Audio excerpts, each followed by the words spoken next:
উপদেষ্টা অধ্যাপক মোহাম্মদ ইউনূস বাংলাদেশ সফররত মালয়েশিয়ার প্রধানমন্ত্রী আনোয়ার ইব্রাহিমের সঙ্গে একান্ত বৈঠক করেছেন।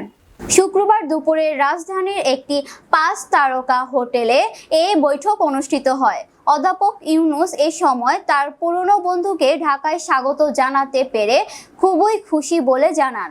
বৈঠকের সময় প্রধান উপদেষ্টা সম্প্রতি বাংলাদেশে সংগঠিত ছাত্র নেতৃত্বাধীন আন্দোলনে ছাত্র এবং সাধারণ মানুষের ত্যাগ এবং পূর্ববর্তী সরকারের নৃশংসতা সম্পর্কে সংক্ষেপে আলোচনা করেন। ডক্টর ইউনূস আরও বলেন, মালয়েশিয়ার বিশ্ববিদ্যালয় এবং দেশটির নেতাদের সঙ্গে তার দীর্ঘ সম্পর্ক রয়েছে।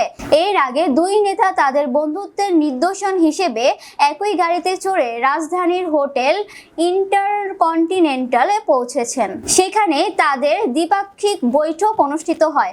প্রধান উপদেষ্টা প্রেস উইং সূত্রে এসব তথ্য জানা গেছে।